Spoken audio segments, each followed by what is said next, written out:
প্রাপ্ত অধ্যক্ষ মাননীয় ডক্টর পবিত্র বর্মন মহাশয়, উপস্থিত আছেন এনএসএস ইউনিটের কোঅর্ডিনেটর মাননীয় শ্রী সঞ্জীব ঝা মহাশয়, উপস্থিত আছেন কালিয়াগঞ্জ কলেজের আইকিউএসি কোঅর্ডিনেটর এবং বার্সার ডক্টর সঞ্জয় সাহা মহাশয়। প্রথাই বলা যায় পণ প্রথা, সেই বিষয়ে অর্থাৎ পণ প্রথার বিরুদ্ধে যে সোচ্চার হওয়া, সেই বিষয়ে সবার মধ্যে একটি সচেতনতা তৈরি করা। তো আমি মঞ্চে আহ্বান করছি আমাদের আজকের ভারপ্রাপ্ত অধ্যক্ষ মাননীয় ডক্টর পবিত্র বর্মন মহাশয়কে মঞ্চে উপস্থিত হয়ে আসন গ্রহণ করার জন্য। আহ্বান করছি কালিয়াগঞ্জ কলেজের আইকিউএসি কোঅর্ডিনেটর এবং বার্সার ডক্টর সঞ্জয় সাহা মহাশয়কে মঞ্চে উপস্থিত হয়ে আসন গ্রহণ করার জন্য।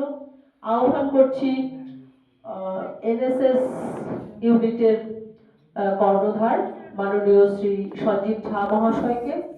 আহ্বান করছি আইসিসি ইউনিটের কোঅর্ডিনেটর মাননীয়া শ্রীমতী মৌপিয়া পাল মহাশয়কে মঞ্চে উপস্থিত হয়ে আসন গ্রহণ করার জন্য।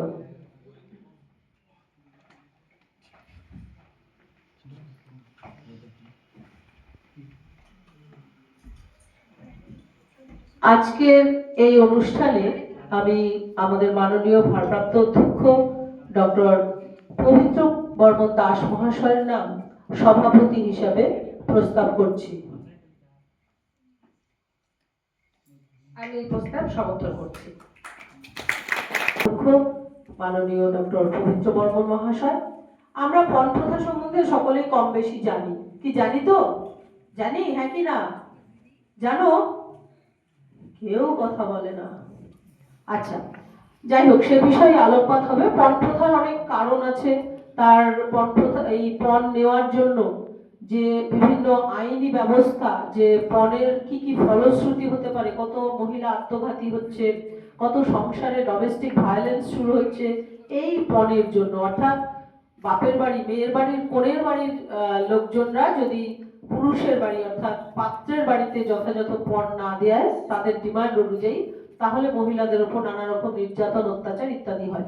এর পিছনে অনেক কারণ আছে। পুরুষতান্ত্রিক সমাজ, নারীদের শিক্ষার আলোকে কম নিয়ে আসা বা তাদের স্বনির্ভর করা থেকে বঞ্চিত করা ইত্যাদি ইত্যাদি অনেক কারণ আছে।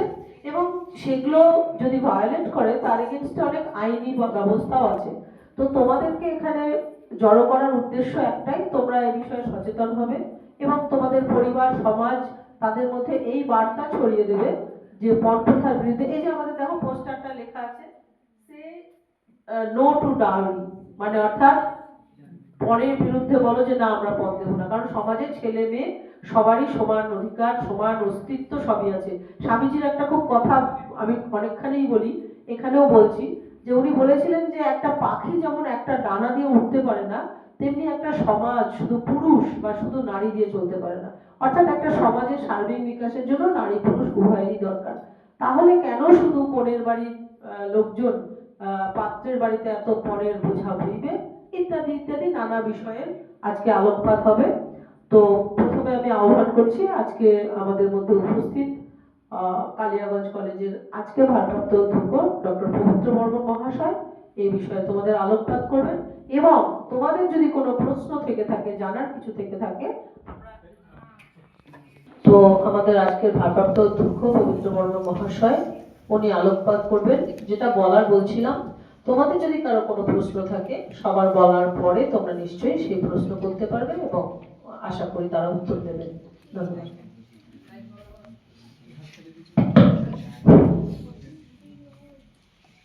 আজকে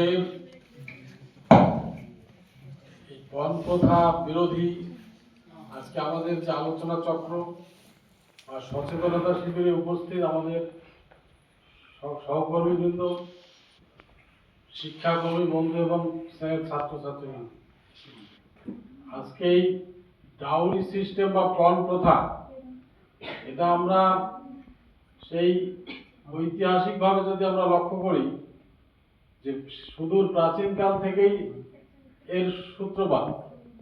প্রথম দিকে সেটাকে এই পণ শব্দটা প্রথম দিকে সেটা সেইভাবে তার যে ব্যক্তি বা তার যে প্রচারটা সেইভাবে হয়নি, সেটাকে যখন কোনো পিতা তার কন্যাকে যখন তাকে বিয়ে দেওয়ার আয়োজন করবে এবং সে তাকে শ্বশুর বাড়িতে তার ভালোভাবে বা সুস্থভাবে বেঁচে থাকার জন্য বা তার ভালো তার মঙ্গল কামনার জন্য তাকে বিভিন্ন ধরনের তাদের এক ধরনের কি বলা যায় উপহার প্রদান করতে হবে। কিন্তু পরবর্তীকালে সেটাকে পণ হিসাবে দেখানো হয়েছিল এবং ধীরে ধীরে যখন নারীদের মর্যাদা সমাজে তাদের যে পিতৃতান্ত্রিক সমাজ ব্যবস্থায় আমাদের ভারতবর্ষে তাদের যখন মর্যাদা তাদের যখন অধিকার সমাজে কমতে থাকলো, সেই মুহূর্তে তখন এই পণ প্রথার যে বারবারন্ত পণ প্রথার যে নির্মম পরিহাস কিন্তু আমরা সমাজের বুকে দেখতে পাই। তাই এই পণ প্রথা সম্পর্কে আমরা সবাই জানি বর্তমান সমাজ ব্যবস্থায় যে এই পণ প্রথার যে নির্মম পরিহাস, সেখানে কি হচ্ছে যে অনেক মহিলা বা যারা নারী তারা বিভিন্নভাবে নির্যাতনের শিকার হচ্ছে, তাদের জীবন পর্যন্ত তাদের দিতে হচ্ছে এই পণ প্রথার বলি হিসাবে। তাই আজকে আমাদের এই ছাত্রছাত্রীদের মধ্যে বা সমাজে আমরা আমাদের বার্তা ছড়িয়ে দিতে হবে যে আজকে অনেক গরিব পরিবার আছে, তারা হয়তো তার মেয়ের বিয়ে দেওয়ার ক্ষেত্রে তার যে টাকা পয়সা বা বিভিন্ন ধরনের সব হয়তো জমি থেকে শুরু করে বাড়ি ঘর সব বিক্রি করে তার মেয়েকে বিয়ে দিতে হয়। এবার পাশাপাশি সেই ছেলে পক্ষকে হয়তো সে 10 লাখ টাকা, 5 লাখ টাকা, 20 লাখ, 50 লাখ এই বিভিন্ন ধরনের যে দাবি, সেই দাবির ফলে কি হচ্ছে সেই পরিবারটা ধ্বংস হয়ে যাচ্ছে। পাশাপাশি সেই পণের দাবি যদি সেই পিতা পূরণ করতে না পারে, তার কিন্তু নানান ধরনের নির্যাতন হয়ে সেই মেয়েটির হয়তো শেষ পর্যন্ত তাকে মৃত্যুবরণ করতে হচ্ছে। এই যে সমাজের যে নির্মম পরিহাস, সেই জায়গা থেকে দাঁড়িয়ে আজকে আমাদের সরকার, পশ্চিমবঙ্গ সরকার, আমাদের উচ্চশিক্ষা দপ্তর, তারা আমাদের সমাজের মধ্যে এই বার্তা পৌঁছে দিতে চায় যে আজকে যুব সমাজ থেকে শুরু করে আপামর জনসাধারণ যাতে এই যে পণ হিসাবে অর্থাৎ পিতৃতান্ত্রিক সমাজ ব্যবস্থায় নারীদের যে অধিকার স্বাধীনতা, একটা নারী এবং পুরুষের সমান অধিকার আছে আমাদের ভারতবর্ষের সংবিধানে, যে রাইট টু ইকুয়ালিটি যেটাকে আমরা বলি, স্বাধীনতার সাম্যের অধিকার, প্রত্যেকটা মানুষ আমাদের আইনের চোখে আমরা সমান, প্রত্যেকের মর্যাদা স্বাধীনতা অধিকার প্রত্যেকের আমাদের সমান, নারী পুরুষ সমান অধিকার নিয়ে আমরা বেঁচে থাকবো। এই যে বেঁচে থাকার স্বাধীনতা অধিকার, এটা আমাদের প্রত্যেকেরই সমান, এই যে ধারণা, এই যে মানবিক মূল্যবোধ, এই জায়গাটা থেকে আমরা দাঁড়িয়ে যদি আজকে যেটা আমরা প্রাচীন কাল থেকে আমরা যেটা দেখতে পাই যে বহু বিবাহ, কৌলিন্য প্রথা, বাল্য বিবাহ, এই যে পণ প্রথা, এই যে বিভিন্ন কনসেপ্টগুলো আমরা দেখি বা জানি, এগুলো থেকে কি হচ্ছে যে আগে কি হতো, আগে হতো একটা বৃদ্ধ বয়সের লোককে দিয়ে একটা খুব ছোট মেয়েকে বিয়ে দেওয়া হতো, যেটাকে আমরা চাইল্ড ম্যারেজ বলতাম। এখনো কিন্তু আমরা সমাজের বিভিন্ন ক্ষেত্রে আমরা দেখতে পাই যে যারা হয়তো বিভিন্ন গ্রামে গঞ্জে যারা অশিক্ষিত পরিবারের মধ্যে বা গরিব পরিবারের মধ্যে, তারা অর্থের অভাবে বিভিন্ন পারিবারিক সমস্যার কারণে তারা কিন্তু এই বৃদ্ধ বয়সের মানুষকে তারা কম বয়সের মেয়েদেরকে দিয়ে বিয়ে দিতে বাধ্য হচ্ছে। এখনো কিন্তু আমরা সমাজের বিভিন্ন ক্ষেত্রে আমরা দেখতে পাই। এই বিষয় নিয়ে আজকে এই বাল্য বিবাহের বিরুদ্ধেও যেমন আমাদের দেশে আইন আছে, কঠোর আইন আছে, সেটা যদি প্রমাণিত হয় তার বিরুদ্ধে শাস্তিমূলক ব্যবস্থা আছে। পাশাপাশি যদি কেউ পণ নিয়ে বিয়ে করে সেটা যদি প্রমাণিত হয় তার বিরুদ্ধে কিন্তু আমাদের দেশের আইন আছে, তার বিরুদ্ধে ব্যবস্থা আছে। তাই আজকে এই পণ নেওয়াটা হচ্ছে আজকে সমাজ ব্যবস্থায় মানুষের যদি মানসিক অবস্থার আমাদের পরিবর্তন না হয়, আজকে আমাদের যদি প্রত্যেকে যদি আমরা নারীদের যদি অধিকার যদি আমরা সমাজে প্রতিষ্ঠিত করতে না দেই বা না চাই, তাহলে কিন্তু তাদের এবং আইন দিয়ে কিন্তু এই সমস্ত সমস্যার সমাধান সম্পূর্ণরূপে করা সম্ভব নয়। কারণ এটা মানসিক ব্যাপার, আজকে আইনের মাধ্যমেই সবকিছু সমাধান করা হয় না। যেমন জন মিল্টন বলেছিলেন যে বিবেক হচ্ছে মানুষের সর্বশেষ আদালত। তাহলে আজকে এই আদালত হচ্ছে আমাদের বিবেক। আমরা যদি আমাদের বিবেককে, আমাদের মূল্যবোধকে, আমাদের সমাজে নারীদের যদি আমরা সম্মান বা শ্রদ্ধা, ভালোবাসা এই দৃষ্টিভঙ্গি দিয়ে তাদেরকে, মানবিক দৃষ্টিভঙ্গি দিয়ে আমরা যদি তাদেরকে বিচার বিবেচনা করি, তবে হয়তো আজকে আগামী দিনে এই ধরনের যে সমস্যা থেকে আমরা হয়তো বেরিয়ে আসতে পারবো। এবং নারীদেরকে পণ্য হিসাবে ব্যবহার করার যে ধারণা, এই ধারণা থেকে বেরিয়ে আসতে হবে। পাশাপাশি সমাজের যে বিভিন্ন কুসংস্কার, সেগুলো থেকেও আমাদের ছাত্র সমাজকে এগিয়ে আসতে হবে। এবং নানান ধরনের যে বেবিচার, অন্যায় অবিচারের বিরুদ্ধে আমাদের দেশের আইন আছে, সেই আইনের প্রয়োগ করার জন্য আমাদের আইন সম্পর্কে জানতে হবে। যে ডাউরি সিস্টেম, অর্থাৎ ডাউরি নিলে আমাদের কি কি অপরাধ, এটা কত সামাজিক অপরাধ, এবং প্রকৃতপক্ষে আজকে ডাউরিটা হচ্ছে একটা আমাদের সামাজিক ব্যাধি, একটা ব্যাধিতে পরিণত হয়ে গেছে। আমরা যতই এই ধরনের সচেতনতা আলোচনা করি না কেন, আমরা নিজেরা যতই বলি না কেন, কিন্তু আমাদের প্রত্যেককে শপথ নিতে হবে যে আমরা পণ নেব না। এই যে শপথ দিয়ে যদি আমরা আজকে, এর আগে আমরা দেখতে পাই যে আমরা এই ধরনের উদাহরণ আমরা দেখতে পাই যে অনেকে হয়তো গরিব পরিবারের মেয়েকে টাকা দিয়ে সেই মেয়েটাকে নিয়ে বিয়ে করে নিচ্ছে। এই ধরনেরও অনেক নজির আছে। ছেলেরাও টাকা দিয়ে মেয়েদেরকে প্রয়োজনে বিয়ে করে। এই যে বিষয়টা, অর্থাৎ সে যে পক্ষ থেকেই হোক না কেন, আমরা যাতে মেয়েদের যাতে পণ্য হিসাবে এই যে ধারণাটা, এটাকে বর্জন করতে হবে। এবং আমাদের প্রত্যেককে শপথ নিতে হবে যে সমাজে যাতে এই যে রোগ, এই যে ব্যাধি, সামাজিক ব্যাধি থেকে আমাদের প্রত্যেকে বেরিয়ে আসতে হবে এবং আমরা কেউ পণ নেব না।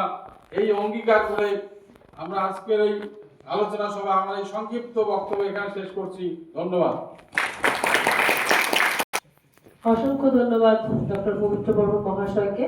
তিনি খুব সুন্দরভাবে এই পণ প্রথার বিরুদ্ধে আমাদের যে করণীয় সেগুলো তুলে ধরলেন।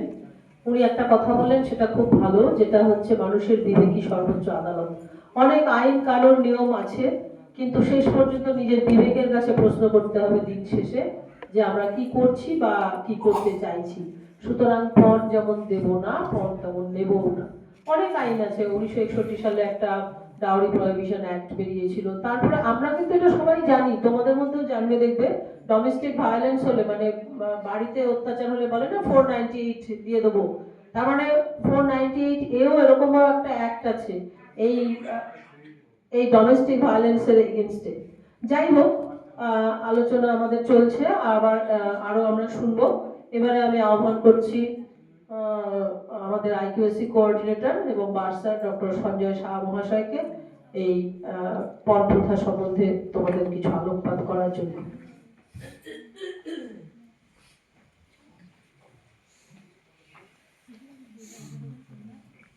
শুভ অপরাহ্ন।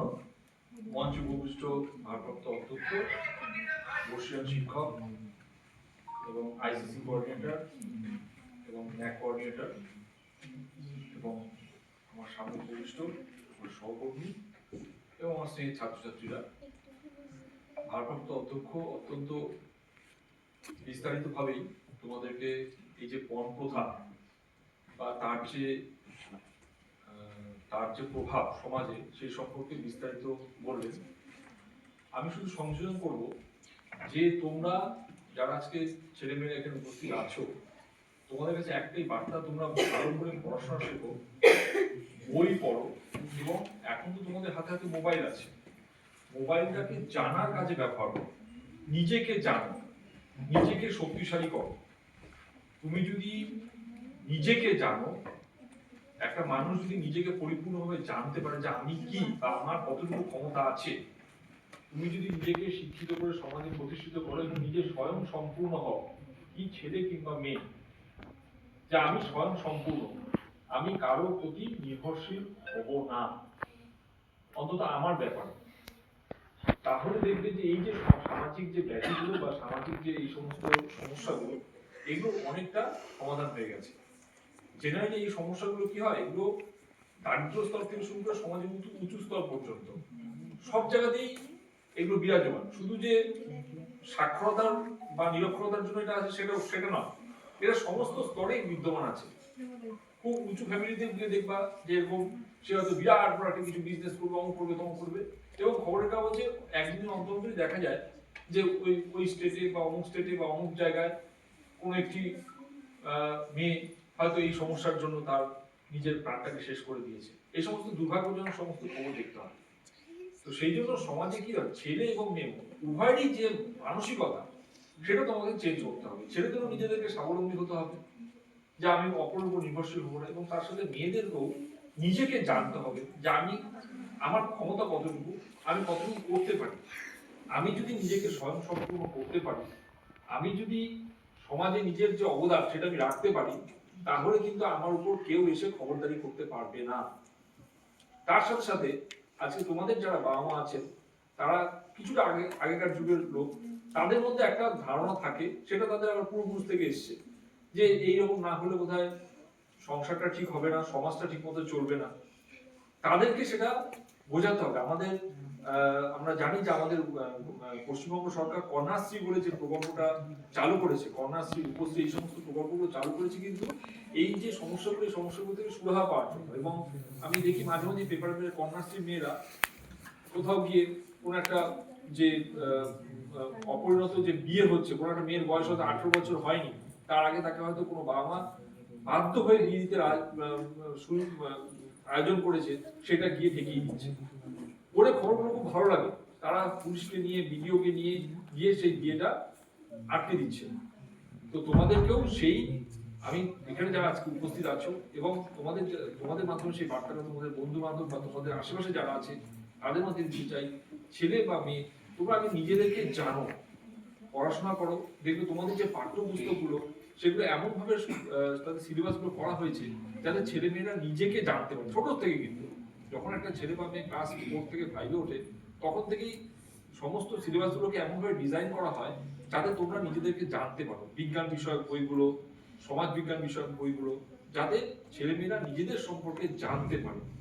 তার সাথে সাথে তোমরা যখন হায়ার এডুকেশন যাচ্ছ, যারা সায়েন্স নিয়ে পড়ছো তারা তো জানো, যারা সমাজ বিজ্ঞান নিয়ে পড়ছো বা আর্টস অ্যান্ড হিউম্যানিটিস নিয়ে পড়ছো, তারাও সমাজ বিজ্ঞান সম্বন্ধে, তোমাদের হাতে মোবাইলও আছে, তোমরা নিজেদের সম্পর্কে জানো, নিজেদেরকে কিভাবে সমাজে শক্তিশালী করতে হবে, নিজেদেরকে কিভাবে আমরা পড়াশোনা করে কোন একটা জায়গায় নিজেদেরকে এনগেজ করব, তার ফলে আমি অন্তত নিজের যে দাবি দেওয়াগুলো বা নিজের যে আমার যে প্রয়োজনীয়তাগুলো সেটা আমি নিজে মেটাতে শিখবো।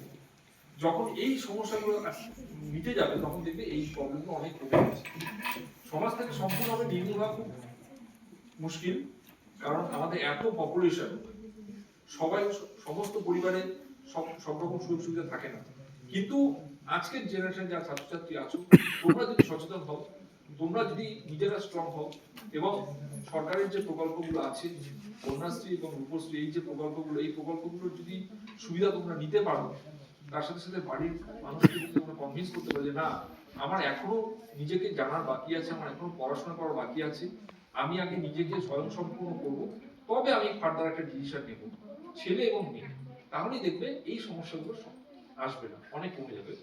তো সবাইকে আমার শুভেচ্ছা, তোমরা ভালো থাকো এবং মানে এই যে কলেজে আসছো তোমরা, এসে আমাদের লাইব্রেরি আছে, আমাদের যে বিভিন্ন ডিপার্টমেন্টের স্যাররা আছে, তাদের কাছ থেকে বিভিন্ন বইপত্র সবকিছু শুনতে তোমরা পাবে। লাইব্রেরিতে অসংখ্য বই আছে, তোমরা পড়ো, তোমরা নিজেদেরকে প্রতিষ্ঠিত করো। এই বলে আমরা বক্তব্য শেষ করছি।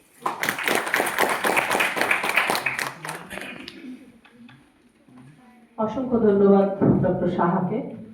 উনি খুব সুন্দরভাবে একটি বিশেষ দিক আলোকপাত করলেন, সেটা হলো নিজেদের সম্বন্ধে সচেতন হওয়া। কি ছেলে কি মেয়ে, তোমাদের নিজেদের সম্পর্কে সচেতন হতে হবে। যেটা বললেন, কন্যাশ্রীতে পাওয়া অনেক মেয়েরাই এই 18 বছরের কম যাদের বিয়ে হচ্ছে, যেসব ফ্যামিলিতে হয়তো গিয়ে পুলিশকে খবর দিয়ে বা নানা কিছু করে সেটি আটকে দিচ্ছে। তাহলে আসল জায়গাটা কি, তোমাদের নিজেদের সচেতন হতে হবে। নিজেদের সচেতন হতে গেলে কি করতে হবে, পড়াশুনো করতে হবে। পড়াশুনো করে কি করতে হবে, স্বনির্ভর হতে হবে। নিজে যখন প্রতিষ্ঠিত হবে, নিজে যখন স্বনির্ভর হবে, দেখবে পরিবারেও তোমার কথা শুনছে, সমাজেও তোমার কথা শুনছে। সুতরাং আগে নিজেকে প্রতিষ্ঠিত করতে হবে। অসংখ্য ধন্যবাদ। এবারে আমি আহ্বান করছি আমাদের এনএসএস ইউনিটের কর্ণধার মাননীয় শ্রী সঞ্জীব ঝা মহাশয়কে আজকের এই সচেতনতামূলক অনুষ্ঠানে তার মূল্যবান বক্তব্য প্রদানের জন্য।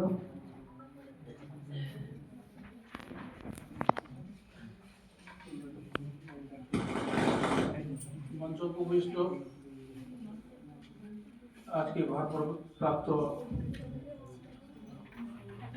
आचार्य और विभिन्न डिपार्टमेंटेर शिक्षक शिक्षिका हमारे नीचे आछे हमारे कलिग्स और स्टूडेंट सबाइके এই প্রোগ্রামে অভিনন্দন।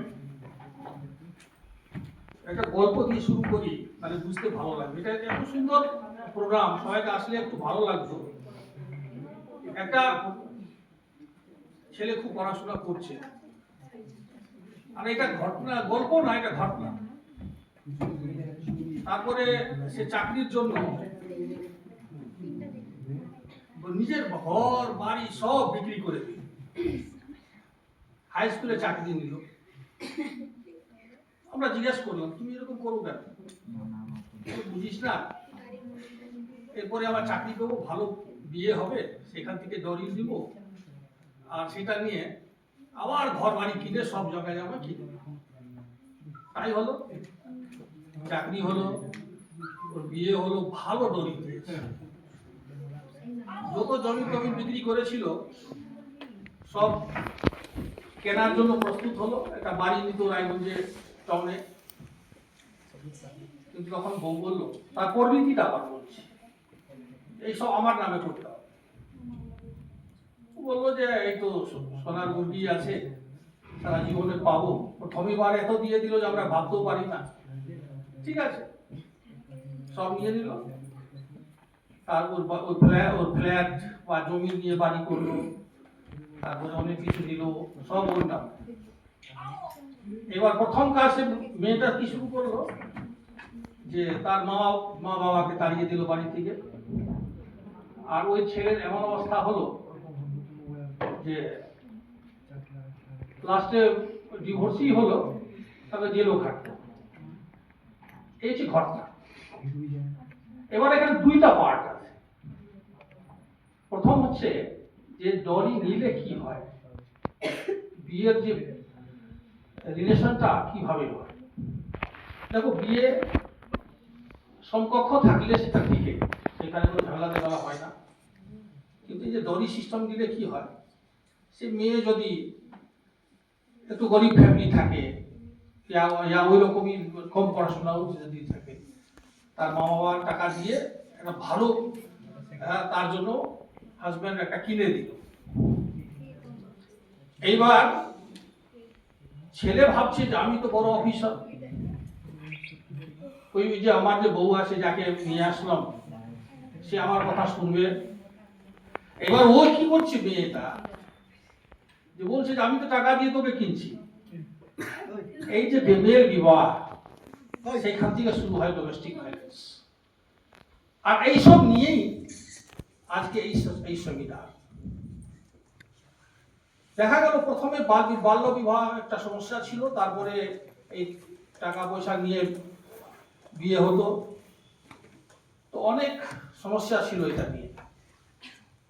20 জুন 1961 সালে এটা নিয়ে একটা কানুন পাস হল। সেখানে লেখা হলো যে না, দহেজ মানে ডরি দেওয়া আর নেওয়া, এই দুইটাই অপরাধ, আর তার জন্য একটা শাস্তি আছে। শাস্তি কি ছিল? যদি কেউ দহেজ দিত বা দহেজ প্রথমে এই ডরি যদি ডিমান্ড করতো, কর্ণ যাকে বলো তোমরা, যদি ডিমান্ড করতো তাকে 6 মাস জেল আর 5000 টাকা তার জরিমানা ছিল, পেনাল্টি। আর যে দিত তার জন্য একই ছিল। তখন কি হলো, যে এই কেসটা যখন আগে শুরু হলো, অনেক ছেলে কি করতো, যে আমি তো যাচ্ছি, তোমাকেও নিয়ে যাব। ও একটা কেস করে দিত যে এই ডরিটা আমাকে দিয়েছে, আর দুইজনের জন্য আমরা এইটা দেখার পর তারপরে জিনিসটা তো খুব কেঁচিয়ে গেল, শাস্তি তো দুইজনকে দিতে হবে। তখন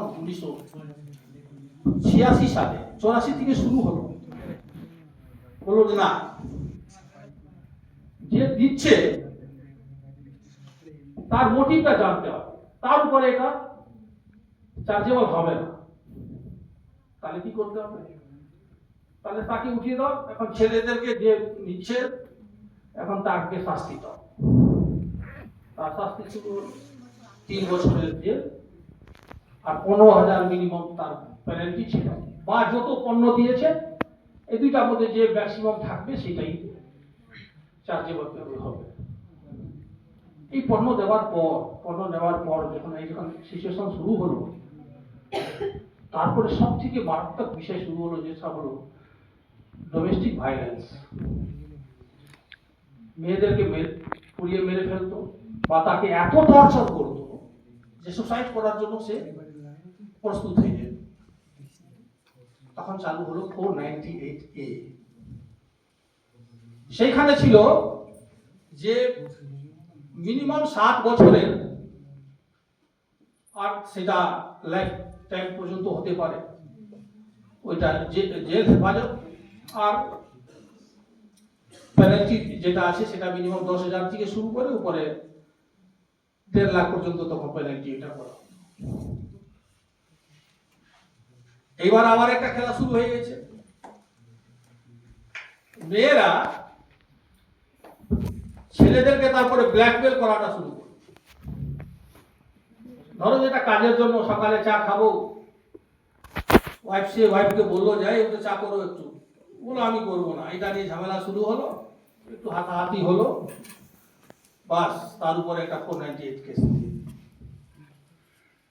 ও ছেলেটা নয়, এই ওর ফ্যামিলি, ওর রিলেটিভ, ওর বোন, ওর যা গোষ্ঠীর আছে সবার নাম দিয়ে দিল, সবাইকে আবার পুলিশ ঢুকিয়ে দিল। তার বেলও হবে না। এই বিপত্তিকে যখন দেখলো, তারপরে সুপ্রিম কোর্ট আবার একটা অর্ডার দিল না, এই 498A এটা anti dowry act and domestic violence কে যেটা আছে, সঙ্গে সঙ্গে তাকে অ্যারেস্ট করা হবে না। মা বাবা যদি বুজুর্গ থাকে তাকে অ্যারেস্ট করা হবে না, সে বেল দিতে পারে। আর পুলিশ আগে এটাকে ইনভেস্টিগেট করবে। ইনভেস্টিগেট করার পর যদি ঘটনাটা সত্যি হয়, তারপরে এটা কেস আগে চলবে, হিয়ারিং এ যাবে, না হলে এটাকে এখানে শেষ করে দিতে হবে। এবার চলে আসলো পুলিশের হাতে সব। পুলিশকে তো জানেন ওটা কিভাবে করতে হবে না করতে হবে, ইনভেস্টিগেট করতে হবে, বাস ইনভেস্টিগেটের মধ্যে যেটা আসে সেটা। এই মহা বিপদ, এই ডরি নিয়ে সাধারণ ব্যাপার নাই, এখানে ছেলে আর মেয়ে কেউ বাঁচবে না। তারপরে 2023 সালে আগে যে ছিল ইন্ডিয়ান পিনাল কোড যেটা ছিল আইপিসি, সেটা চেঞ্জ হয়ে গেল। এইবার হয়েছে ভারতীয় ন্যায় সংহিতা, BNS। এখানে 85 আর 86 ধারাতে এই জিনিসটা বলা হয়েছে, যদি কারো যদি প্রেসার দেয় তার উপরে এটা চার্জেবল হবে। পেনাল্টি সেমি ছিল, এখনো আছে, সেমি আছে। কিন্তু দেখা যাচ্ছে যে ভারতবর্ষে 70% কেস স্ট্যান্ড করতে পারছেন, ল্যাক অফ এভিডেন্স, সাক্ষ্যের অভাবে। এখন তোমরা এটা বলবা বিভিন্ন জায়গায়, এক তো দহেজ মানে ডরি কোনোভাবে দেবে না, তার জন্য যদি কেউ কথা বলে ছেলের পক্ষ হয়ে, তাকে রেকর্ড রাখতে হবে, অন রেকর্ড কথা বলুন। যদি রেকর্ড না থাকে সেই কেসটা স্ট্যান্ড করবে না। সে মোবাইলে রাখতে পারে, সে লিখিত তো দেবে না, আর না হলে 2-4 জন আশেপাশের লোককে উইটনেস হিসাবে রাখতে হবে, তার সামনে এই কথাটা হবে। যেটা দিয়েছে তারপরও যেটা দেবে এখানেও একটা নিয়ম আছে। ডরি আর গিফট, উপহার, পণ্য আর উপহার, এই দুটার মধ্যে লিগালি তাকে একটু ভেদ করে দিয়েছে। সে বলে আমাকে উপহার দিয়েছে, আমি তো ডরি নিয়ে আমাকে উপহার দিয়েছে।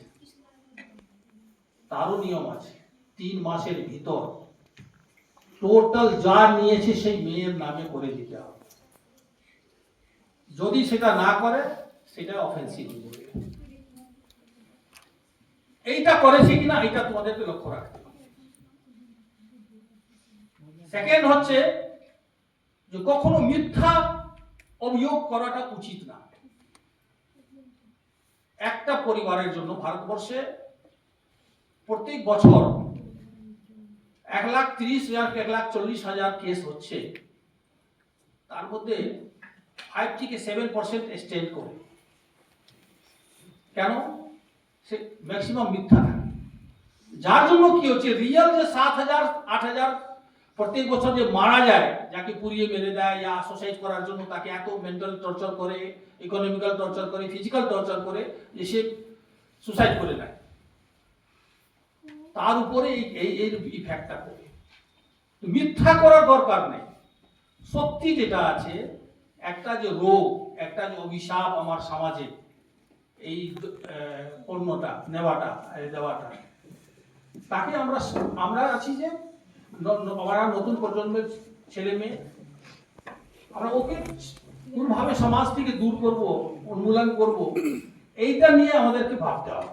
তার মানে এটা নাই এটা নিয়ে আমরা খেলা করব, কারো সংসারটাকে নষ্ট করে দিব। এই নিয়ে এক জাজের পিচ বলল যে এই যে বিয়েটা হচ্ছে, সেটা হচ্ছে যে তাকে সহন করার দরকার, একটু অপর সঙ্গে তালমেল রাখার দরকার, আর এইটা সংসারটাকে টিকিয়ে রাখা যে আমাদেরকে প্রস্তুতি দিতে হবে, সংসার নষ্ট করাটা নাই। আর এই বেসিসে এই যে অ্যাক্ট আছে, ডরি অ্যাক্ট, তাকে অনেক একটু সহজ করেছে। তার মানে এটা নাই যে আমরা তাকে গ্যাপটাকে সুযোগ নিয়ে আর আমরা এই কাজটা করব। ছেলে যদি বিয়ে করার জন্য এই যে আমরা ডরির জন্য আমরা কি হয়েছে এত আগে, এই যে আমরা উৎসুক থাকি কেন, উৎসাহিত কেন? প্রথম কারণ হচ্ছে যে সমাজের যে আডম্বর বিয়েকে নিয়ে আছে, এই আডম্বরটাকে বন্ধ করতে হবে। দেখা যাচ্ছে যে ছেলের ক্যাপাসিটি নয়, কিন্তু তাকে বিয়েতে সবাইকে খাওয়াইতে হবে, তাকে স্বর্ণ অলংকার বলে দিতে হবে মেয়েকে। কোথায় দিকে নিয়ে আসবে এগুলো? তার তো জমি যাওয়া আছে, সেটা যাতে বিক্রি করবে। মেয়ে তো আসবে ওই ঘরে। সমাজ সোশিয়াল রেসপন্সিবিলিটি যে আছে, সে সব থেকে বড় আছে যে আমরা অ্যাডমিনিস্ট্রেটিভ বা লিগাল যে সাপোর্ট পাই, তার আগে আছে সামাজিক দায়বদ্ধতা। এই জিনিসটাকে দূর করতে হবে।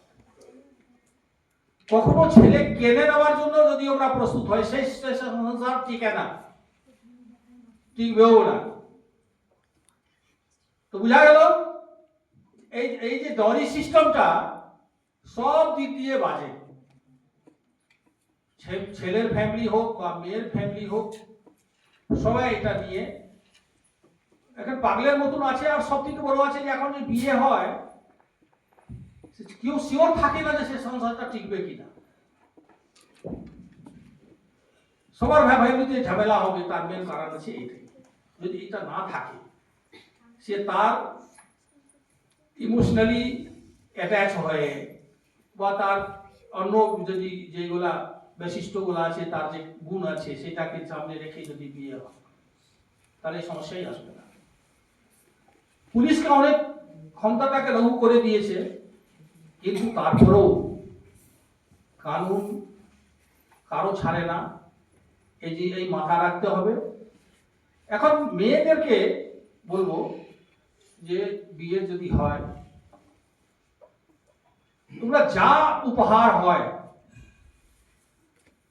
যাকে পরবর্তীকালে স্ত্রীধন বলা যায়, তার উপরে একমাত্র ওরই অধিকার থাকে। তার একটা লিস্ট করবে, তার বিল রাখবে। তোমাদের যদি রিলেটিভস কেউ বেশি দামের যদি জিনিস দেয়, যেটা রাখা যায় সোনা চাঁদি বা অন্য কিছু টাকা পয়সার তো ক্ষেত্রে লাগে না, ওটা তো ব্যাংকে চলে যাবে। আর টাকা পয়সা যদি হয় ওটা ব্যাংকে দিয়ে দেবে। ছেলের হাতে দিতে হবে না, যদি দাও হিসাব করে নিয়ে 3 মাসের ভিতরে ওকে দিতে হবে। যদি ওটা রিটার্ন না দেয়, এখান থেকে সমস্যা শুরু হবে। সেই সিচুয়েশনটা না আসে, তোমাদের সাক্ষ্য রাখবে, বলবে সমাজের সবাইকে, তোমাদের সোসাইটি গ্রামে যায় বলবে, বিয়ে করলে যা দিবে সাক্ষ্য অবশ্য রাখবে। সাক্ষ্য ছাড়া কিচ্ছু হবে না, মুখে বললে মুখের গল্প কানুনের কিচ্ছু নাই। তো এই হচ্ছে ডাউরি অ্যাক্টের পরিণাম, দুষ্পরিণাম, আর তার বাঁচার যে বুদ্ধি, এই কয়েকটা আমরা বললাম। আর আশা করি তোমাদেরকে ভালো লাগবে। এই বলেই আমার বক্তব্যটা শেষ করছি। Thank you.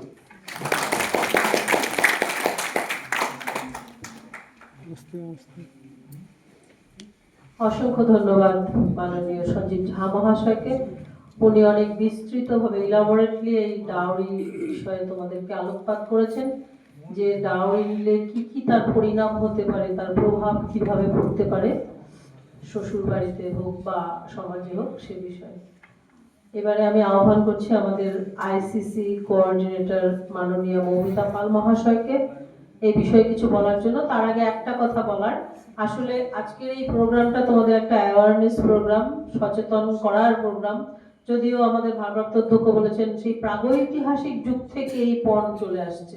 আমরা মহাভারতের যুগে দেখেছি দ্রৌপদীকে পণ রেখেছিলেন পঞ্চপাণ্ডব, রাখেননি? তোমরা জানো বোধহয়, সবাই জানো বা না জানলেও জানবে। সেই জন্য ফার্স্ট অ্যান্ড ফরমোস্ট ক্রাইটেরিয়া পড়াশুনো করতে হবে, নিজে প্রতিষ্ঠিত হতে হবে এবং নিজে বুক ফুলিয়ে বলতে হবে যে যে বাড়িতে পণ চাইবে যে পাত্রপক্ষ, সেই বাড়িতে আমি বিয়ে করব না।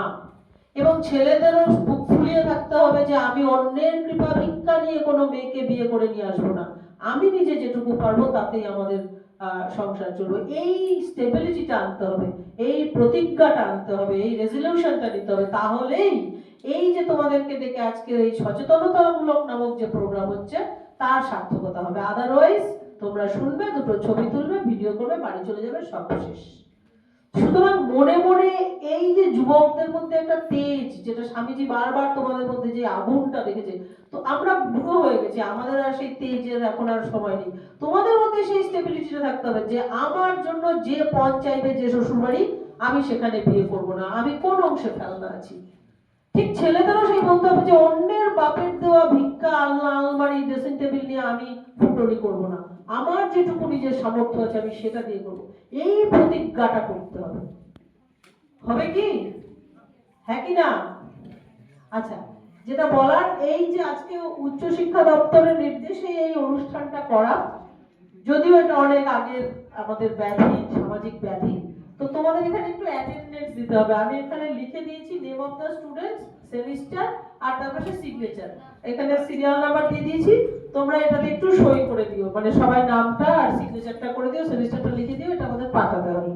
আচ্ছা, এটা করতে থাকবে। আর এদিকে আমাদের এখন সামনে বক্তব্য রাখবেন আইসিসি ইউনিটের কোঅর্ডিনেটর মাননীয় শ্রীমতী মৌমিতা পাল মহাশয়।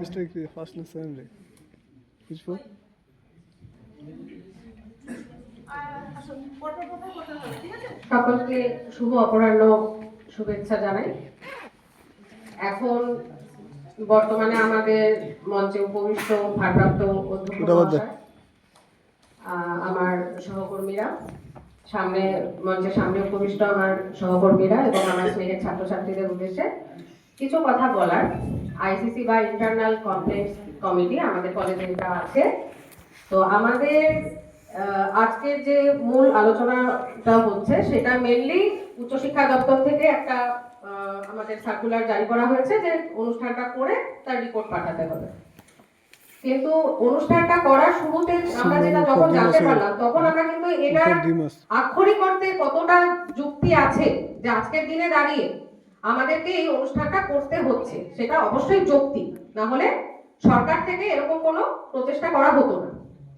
তো স্যারেদের বক্তব্যের মাধ্যমে তোমরা এতক্ষণে বা ম্যাডামও অনেক কিছু বলেছে, তো তোমরা কিছুটা জানতে পেরেছো যে 1961 সালে ডাউরি প্রহিবিশন অ্যাক্ট করা হয়। তার মানে এটা কবেকার ঘটনা? তখন হয়তো আমাদের তো জন্ম হয়নি, তোমাদেরও জন্ম হয়নি, যতদূর বুঝতে পারছি আমার মায়েরও তখনও জন্ম হয়নি। ঠিক আছে, তাহলে কতদিন পুরনো ঘটনা, এই তার এখনো পর্যন্ত আমরা সেই সাক্ষী বহন করে যাচ্ছি। তাহলে 1961 সালে যে আইনটা পাশ হয়েছে, যেটা আমাদের সমাজ থেকে নির্মূল করে দেওয়ার জন্যই করা হয়েছিল, তারপরে তার অনেক রকম সংশোধন হয়েছে, তার পরিবর্তন হয়েছে, সেটা এখনো আজকে 2026-এও আমাদের সেই আলোচনাটা করতে হচ্ছে কেন? তার কারণ এই সমস্যাটাকে আমরা সমূলে এখনো পর্যন্ত সমাজ থেকে তুলে ফেলতে পারিনি। সমাজ থেকে যদি আমরা এই সমস্যা উপড়ে ফেলতাম, তাহলে আজকের দিনে দাঁড়িয়ে আমরা অন্য কোনো বিষয়ে আলোচনা করতাম, এই বিষয়ে আলোচনা করতাম না। মেন যেটা ব্যাপার সেটা হচ্ছে যে আমাদের বহু প্রাগৈতিহাসিক যুগে, যেটা আমাদের রামায়ণ মহাভারত, সেই সময়টাও যদি আমরা দেখি, সেখানেও হয়তো এই একই প্রথা চলছিল, যেটা উনি ম্যাডামও বললেন যে দ্রৌপদীকে সেখানে পণ হিসাবে বলবো না, মানে বাজি হিসাবে রাখা হয়েছিল, যে হারলে কাকে দান করা হবে না, দ্রৌপদীকে। তো মহিলাদেরকে অবমাননার চোখে দেখা হচ্ছে সেই সময় থেকেই। বর্তমান যুগে সময় কি অনেকটাই পাল্টে গেছে, অনেকটা আমরা এগিয়ে গেছি, বিভিন্ন দিকে আমরা অগ্রসর করলেও এই একটা জায়গা কিন্তু এখনো আমাদের সমাজে একটা ব্যাধির মতো আছে। সেটা কি না, বিয়ের সময় পণ দেওয়া। এবার একটা কথা তো সবাই আমরা জানি যে অন্যায় যে সহে এবং অন্যায় যে করে, দুজনেই কিন্তু সমান দোষী।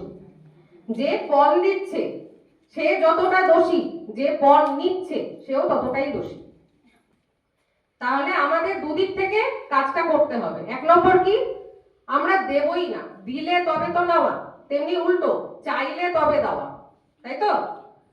আমাদেরকে এইটুকুটা এখান থেকে মেসেজ নিয়ে যেতে হবে। আমাদের নিজেদের অনেকেরই বিয়ে বাকি আছে, আমাদের স্টুডেন্টদের মধ্যে অনেকেরই দাদা দিদি তাদের বিয়ে আছে, পরিবারে অনেক গুরুজন আছেন যারা এই বিষয়ে তোমরা বলতে গেলে হয়তো তোমাদের শুরুতেই বলবে এটা নিয়ম, কিন্তু নিয়মটা যদি বেনিয়ম হয় সেই নিয়মটা কি চালিয়ে যাওয়া উচিত?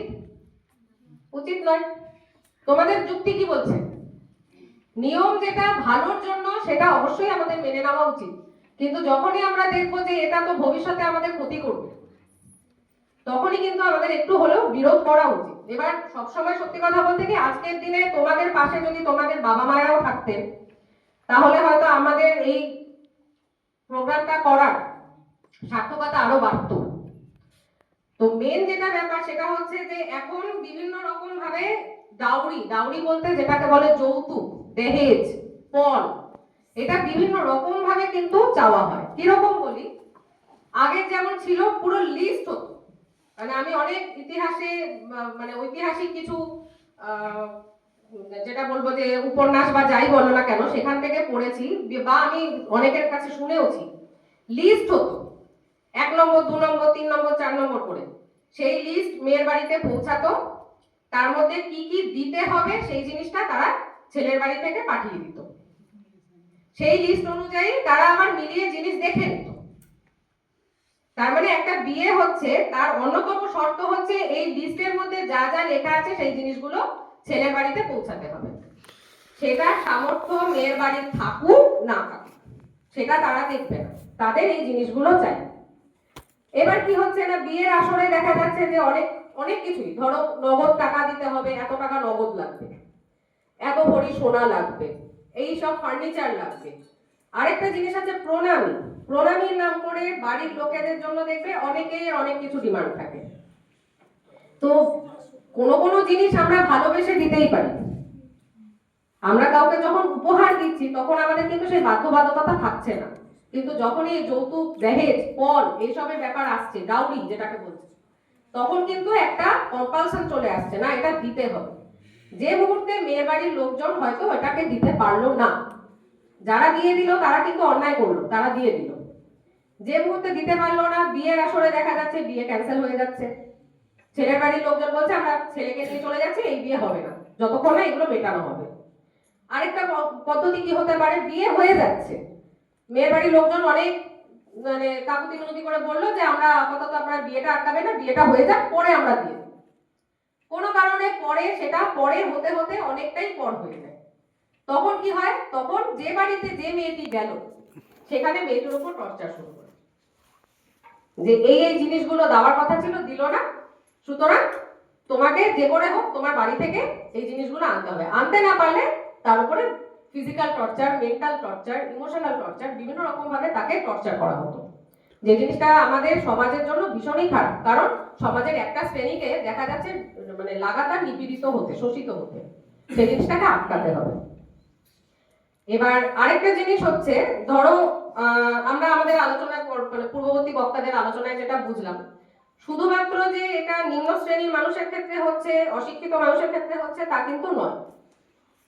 গুজরাটে এরকম একটা ঘটনা বছরখানেক আগে বেরিয়েছিল, একজন ডাক্তার, প্রতিষ্ঠিত ডাক্তার, ভদ্রমহিলা, একজন মহিলা ডাক্তার, প্রতিষ্ঠিত, তার সন্তান আছে, সে নিজের কাজকর্মের প্রতি পুরোপুরি নিষ্ঠাবান, সে তার পাশাপাশি তার সংসারটাও চালিয়ে যাচ্ছে, কিন্তু যা রোজগার করছে সেই রোজগারটা সে নিজের মতো করে ব্যবহার করতে পারছে না, নিজের মতো করে চলতে পারছে না, সেটা তার শ্বশুরবাড়ির লোকজনকে তুলে দিতে হচ্ছে। তাহলে প্রত্যেকটা মুহূর্তে যদি একজনকে আরেকজনের উপর নির্ভরশীল হতে হয়, সেখান থেকেই চলে আসে কিন্তু যে না আমি এইভাবে থাকতে পারবো না। মানে প্রতিষ্ঠিত যারা আছে তাদেরকেও কিন্তু সেই স্বাধীনতা দেওয়া হচ্ছে না। তাহলে এতদিন পড়াশোনা করলাম, এত কষ্ট করলাম, এত কিছু হার্ডেল অতিক্রম, মানে এত বাধা পেরিয়ে আজকে আমি নিজের পায়ে নিজে দাঁড়ালাম, নিজের মতো নিজে চলবো, তাই বলে তো এরকম না যে সংসারকে উপেক্ষা করে বা সমাজকে উপেক্ষা করে চলবো, তা কিন্তু না। সমাজের সঙ্গে সঙ্গে সংসারকে নিয়ে আমাদের নিজেদেরকে প্রতিষ্ঠিত করে এগিয়ে যেতে হবে। তো ডাউরি সিস্টেমটাকে যাতে বন্ধ করে দেওয়া যায়, 1961 সালে আইন হয়েছে, তারপরে সেটা অনেক পরিবর্তন হয়েছে, যেটা স্যারও বললেন 1986 সালে আবার সেটাকে নতুন করে করা হয়েছে, বর্তমানে যেটা চলছে সেখানে অনেক রকম পরিবর্তন হয়েছে। তাহলে এত বছর হয়ে গেল, কত বললাম 61, 1961 থেকে আজকে 2026, কত বছর হচ্ছে, কত হচ্ছে 65, 66, 67 এরকম। তাহলে এত বছর ধরে আমাদেরকে এটা টেনে নিয়ে যেতে হচ্ছে কেন? আজকে যুব সমাজ এই জিনিসটাতে প্রতিরোধ করতে পারে। তোমাদেরকে বললাম, শুধু যে তোমাদের ক্ষেত্রে এই ব্যাপারটা ঘটলে তোমরা আওয়াজ তুলবে তা নয়, তোমাদের পরিবারে যদি কারোর বিয়েতে এরকম কোনো সম্ভাবনা তোমরা দেখতে পাও, তোমরা তোমাদের প্রোটেস্টটা জানাবে। আমি জানি যে একবারে এটা পরিবর্তন হবে না, কিন্তু লাগাতার যদি আমরা শোষণের যেরকম একটা ফরম্যাটে চলেই আসছে, রিভোল্টেরও কিন্তু একটা ফরম্যাট থাকবে, তখন সেটাকে বাধা দিতে দিতে একজন দুজন করে যদি সাকসেস পাই, এই যে 18 বছর না হতেই বিয়ে হয়ে যাওয়া মেয়েদের, সেটা আটকানোর জন্য কিন্তু যে মেয়েটা বিয়ের পিড়িতে বসার কথা সেই কিন্তু এগিয়ে যাচ্ছে, সে মেনে নিচ্ছে না। সে যখন পরিবারের সাথে পেরে উঠছে না, তাদেরকে বোঝাতে পারছে না, তখন সে কি করছে, সে তখন প্রশাসনিক হেল্প নিচ্ছে, বিডিওকে জানাচ্ছে, থানায় জানাচ্ছে। তো তোমাদের মধ্যে এরকম দেখবে, তোমাদের আশেপাশে একটুখানি খবর নিলে এরকম অনেক কেস দেখতে পাবে। মেন যেটা ব্যাপার, সেটা ডাউরি প্রথা, যেটা দহেজ হোক, পণ হোক, যৌতুক হোক, তার যাই নাম থাকুক না কেন, সেটাকে বন্ধ করতে হবে। কারণ সমাজে ছেলে এবং মেয়ে সমান সমান। আজকের দিনেও এখনো পর্যন্ত মেয়ে জন্মালে অনেকের দেখবে আনন্দ হয় না। একটা সন্তানকে কিন্তু মা সমান কষ্ট নিয়ে জন্ম দিচ্ছে, সে ছেলে হোক মেয়ে হোক। আজকে আমার কোলে যদি একটা ছেলে আসে, তাকে আমি যেভাবে বড় করব, আমার কোলে যদি একটা মেয়ে আসে, তাকেও আমি সেভাবেই বড় করব, একই শিক্ষায় বড় করব, একই সংস্কৃতিতে বড় করব। তাহলে আলাদাটা কোথায়? কারণ মেয়েকে যখন বিয়ে দেওয়া হচ্ছে, বা মেয়ের বিয়ের পরেও, এমন নয় যে বিয়েতেই ব্যাপারটা আটকে গেল, তা না, দেখা যাচ্ছে বিয়ের পরেও এরকম ভাবে অনেক রকম চাপ দেওয়া হচ্ছে, যাতে তাদেরকে তাদের খুশি করার জন্য অনেক কিছু উপহার দেওয়ার জন্য। এখন একটা জিনিস আমি দেখেছি, বিভিন্ন তোমরা নাটকগুলোতে দেখলেও দেখতে পাবে, বলে যে কি কথাটা হচ্ছে যে কোনো চাহিদা নেই আমাদের, আমরা কিছু চাই না, যা দেবেন সব তো আপনার মেয়েকেই দেবেন, গাড়ি দিলেও সেটা আপনার মেয়ে ব্যবহার করবে, খাট দিলে সেটা আপনার মেয়েই ঘুমাবে, ফ্রিজ দিলে সেটা আপনার মেয়েই ব্যবহার করবে, মানে বিভিন্ন ফার্নিচার হোক কি যাই হোক না কেন, এটাও কিন্তু এক ধরনের সত্যি কথা বলতে যৌতুক চাওয়া। যাই দেবে আপনার মেয়েই তো ব্যবহার করবে, এটা কি ঠিক? আচ্ছা তোমরা বলো তো, তাহলে ওই বাড়িতে যদি খাট না দেওয়া হয় তার আগে কি তারা মেঝেতে ঘুমাতো? মনে হয়? আজ তো একটা ঘর তৈরি হয়ে গেল, সেই ঘরের টাকাটাও দিতে হবে, তাহলে আপনার মেয়েরই থাকতে অসুবিধা হবে। এই যে বিভিন্ন রকম ভাবে ছলে বলে কৌশলে বিভিন্ন রকম ভাবে মগজ ধোলাই করে, তাই তো, এই যে চাহিদাগুলো আদায় করা, এইগুলোকে আটকাতে হবে। অনেক কথা বলে ফেললাম, আশা করি তোমাদেরকে কিছুটা হলেও বোঝাতে পারলাম যে আমাদেরকে কোন জায়গাতে প্রোটেস্টটা করতে হবে। শুধু যে নিজেদের ক্ষেত্রে তা নয়, পরিবারে যখনই দেখবে এই ধরনের কোনো অনিয়ম বেনিয়ম যেটা নিয়মের বাইরে সেরকম কিছু হলে, কারণ অনেক ক্ষেত্রেই দেখা যাচ্ছে যতই দাও না কেন চাহিদা বাড়তে থাকে, কিন্তু যে ডিমান্ড গুলো ফুলফিল করছে তার কিন্তু একটা লিমিটেশন আছে। সে তার নিজের দেখা গেল জায়গা জমি বাড়ি যত জিনিসপত্র আছে সবকিছু বেচে দিও তাও কিন্তু সেই চাহিদা কমপ্লিট হয় না। আমাদেরকে এই ব্যাপারে দৃঢ়প্রতিজ্ঞ হতে হবে যে আমরা নিজেদের ক্ষেত্রে তো এরকম হতে দেবই না, পাশাপাশি আরো আমাদের পরিবারের যারা আমাদের কাছের জনেরা আছে তাদের ক্ষেত্রেও কিন্তু আমরা এই ব্যাপারে বাধা দেব। এবং বাড়িতে গিয়ে এই ব্যাপারে একটু তোমরা কথা বলো, কারণ যত আমরা অ্যাওয়ারনেস বানাটা কি সচেতনতা, আমরা ব্যাপারটা আছে সবাই জানে, কিন্তু সেটাকে আটকানোর যে ব্যাপার যে প্রক্রিয়াটা সেটা আমাদেরকে বাড়িতেও আলোচনা করতে হবে। এবং পরিবারে বয়োজ্যেষ্ঠ যারা আছেন তাদেরকে যথেষ্ট সম্মান করেই কিন্তু তোমরা তাই বলে ঝামেলা করবে না, ঝগড়া করবে না, যথেষ্ট সম্মান রেখে তোমরা তাদের সঙ্গে এই ব্যাপারটা নিয়ে আলোচনা করবে যে আজকে কলেজে আমাদেরকে এই একটা বিষয়ে আমাদেরকে জানানো হয়েছে, যেটা 1961 সালে আইন করে রোধ করার চেষ্টা করা সত্ত্বেও আজকে 2026-এও আমাদের সেই বিষয় নিয়ে কথা বলতে হচ্ছে। এবং চেষ্টা করতে হবে যাতে ভবিষ্যতে আমাদের ভবিষ্যৎ প্রজন্ম এইসব ঝামেলার মধ্যে না পড়ে। নালে দেখা গেল আজকে 20 বছর 25 বছর পরে তখন তোমরা আরো বড় হয়ে যাবে, তোমাদের পরবর্তী প্রজন্ম চলে আসবে।